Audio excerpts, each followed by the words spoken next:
Bum, bum, bum, bum, bum, bum. We bad chatting. We got the Collingwood jersey on. Can the Pies. Premiership winners last year. Not really sure how they're doing this year, but I think they're doing okay, which is good. But that's not what we're here to talk about.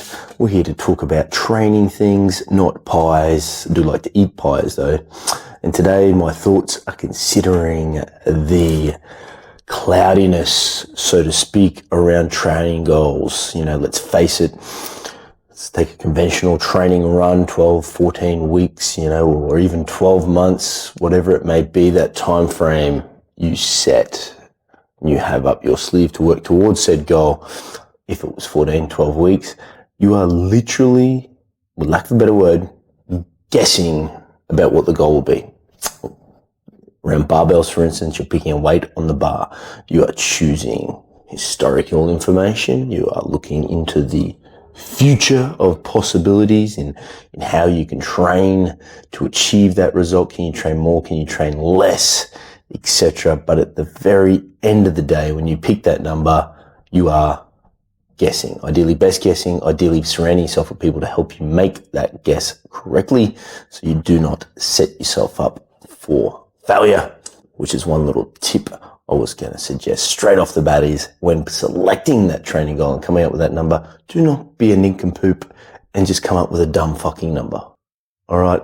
Reaching for the stars, landing on the moon is definitely not a strategy in my opinion when it comes to picking barbell weights and guessing, because you are going to set yourself up for failure with unrealistic expectations of what you could, should, or what you think you should be doing, etc. on that training run. However, now that I've covered that little bit off, we still got some cloud because you are guessing that weight. Let's face it, in 14 weeks, so much can fucking happen, positively and negative, that can affect your chance of achieving that fucking goal. Week to week, day to day, so much can fucking happen.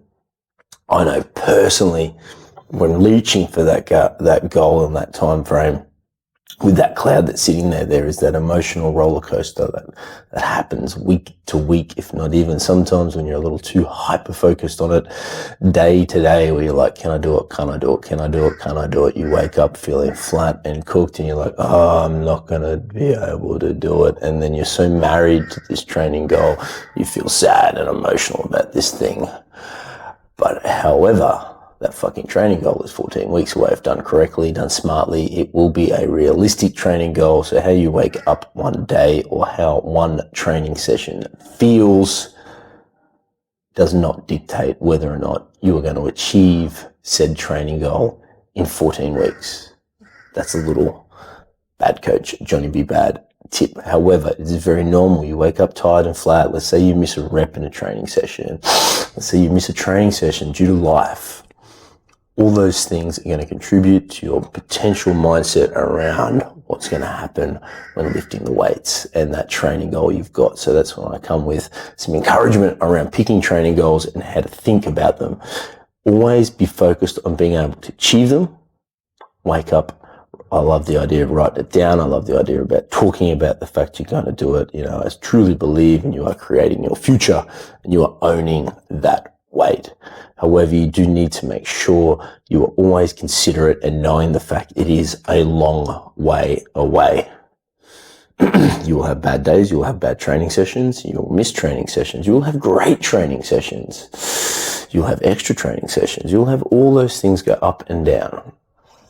But do not let them affect you negatively around the training goal. And then the other little trick I do often occasionally see is you start having a good run, things start feeling good, and you start thinking, maybe I didn't pick enough weight for the training goal.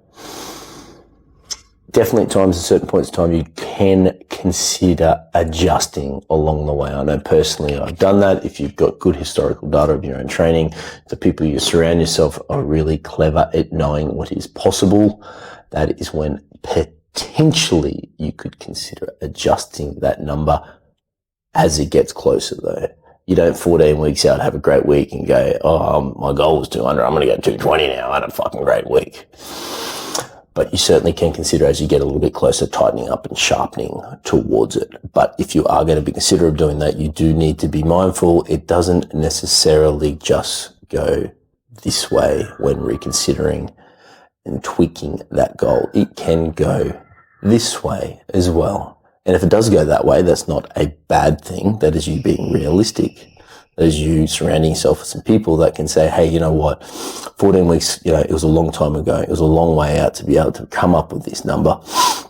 We're getting a little bit closer. Things are getting a little bit heavier. I think we need to adjust expectations and reset the training goal. If you pick 200 and some of the data in your sessions are suggesting that 200 might be advantageous, you start considering that. I think that is a very healthy thing to be able to do, and helps you set you up to have realistic expectations when you get closer to that training goal. As for afterwards, that is a great time to debrief and work out why it didn't happen and what you can do differently. And it might be simple. You just overshot. You said 200 when really it should have been 190. But that is not a bad thing. However, I do know personally, and I know with everybody else, that can fuck with your brain a lot. But you need to be cool that it is okay to be realistic, and there's as much better feeling achieving and getting said goal if it's adjusted than it is continuing on something that is unrealistic and not fucking getting it. That is sad and that is sucks.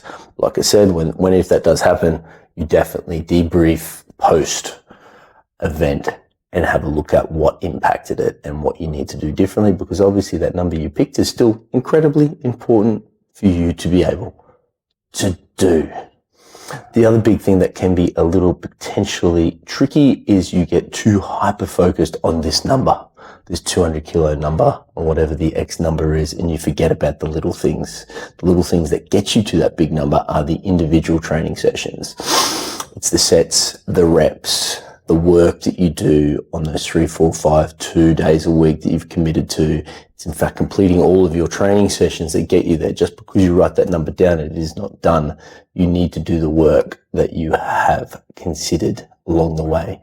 Now, to be able to work through that cloud like we talked about, because it is so fucking far away and you start questioning and wondering whether or not it is realistic, you can absolutely use previous comp data, training run data, or PB predictors. There's some good little things, tools out there you can use as well, and start working it out. Let's say you got a heavy week of 5s.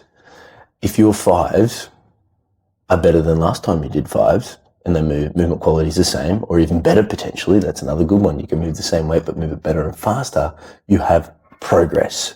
So if last training run you did 190, that's where you landed, and then let's just say you did 5s at 150, but this training run, your 5 weeks come up and you hit 160, deep down that was a mark that you are fucking in front and you are on target. These moments within training runs are so cool to have and can be inspiring and motivating to push you even further.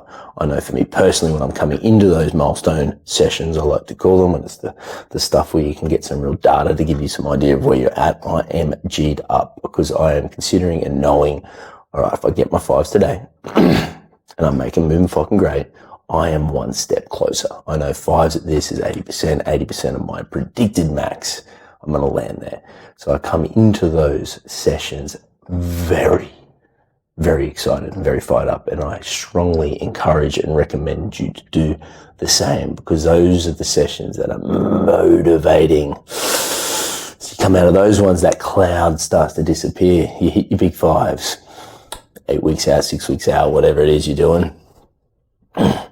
And you're like, okay, I got it. All right, sweet, that 200's starting to look realistic now. And then you'd find the next mark in the sand, and that might be 3s or 2s or 1s, and you're just looking back at previous comp data training runs, so you can see that you've got that progress in there through either movement quality, barbell speed, total sets. If you did 3, you did 4 this time. Fuck, that's why it's so important. We've talked about this before, to make notes on training diaries. Talk about the session to yourself, write it down, because you don't fucking remember it. I guarantee it. But if you wrote 3 3s hard as fuck, RPE 10, and then you do your 3 3s and you're like, man, that was RPE 8, and I did an extra set, you're in front.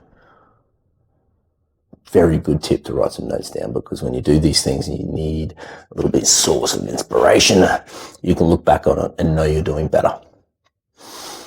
Personally, I love being able to do that. I look at those marks in the sand. Obviously, it's a little bit harder when you're further out and you're hitting the higher reps and that kind of stuff. But as you get closer, you get there. The other little thing, I know there's a couple of you that get curious early. Is it there? I wonder if it's there. Maybe I should try it. Maybe I should try close to it. Maybe, my goal's 200. I pull 180. Moves good. I know I can do it. If it's not on the fucking training plan, don't do it. You wrote it. Someone else wrote it. The people around you wrote it. They came up with the plan. If the plan doesn't have fucking find out where you are written on it, don't go and find out where you are with singles like that. Use the program you've created or the people around you have created and use that as the milestone to work towards it. Another good thing is the conversation around it. Talk to the people around you. Talk to the people that you trust that are helping guide you on the training. And that's very simple. You say, hey, how am I tracking? What do you think? And the right person, if you surround yourself with them, will be honest. And that's a good question to ask. End of every week, end of every training block. How am I tracking towards the goal? Because then that can be some moment you can have a crossroad where, let's say, the first couple of weeks in, the people surround you say, hey, you're not on track. You're looking a little bit flat. I still think you can do it, but we need to make some tweaks and changes. And you can do that and be reactive to whatever's happening and make those changes. Smart people around you will be ready to be honest with you. If you're not on track, I tell you that, even if they think, like we talked about, oh man, I think we've overreached, the 200 is not going to happen. But I know if you do this, that, and the other, we're going to get 190. We know why you didn't get the 200, why we don't think it's realistic right now. And just remember, just because it's not realistic, it's still kind of on the table. Fuck it, maybe YOLO a big third and go for it. But also probably not, let's be honest. But then those people can help surround you and just say, hey, cool, move on. Put that big hug around you and get you dialed in for what they think is realistic. Move forward. That's it, crew. Training goals can be blurry and muddy. They can be hard to work out. And when you're in the midst of trying to grasp it and grab it, there can be a lot of emotions that go along the way. Remember, at the end of the day, it is just a barbell and some plates. So do not marry yourself too much to it. But celebrate when you get the win, but be okay if it doesn't come off, and work out why and overcome it for the next time. But that being said, I know you're going to be training hard. You're not going to miss. You surround yourself with smart people. The numbers you come up are going to be very clever and well thought out, so they will happen. Thanks for watching, crew. Crush it.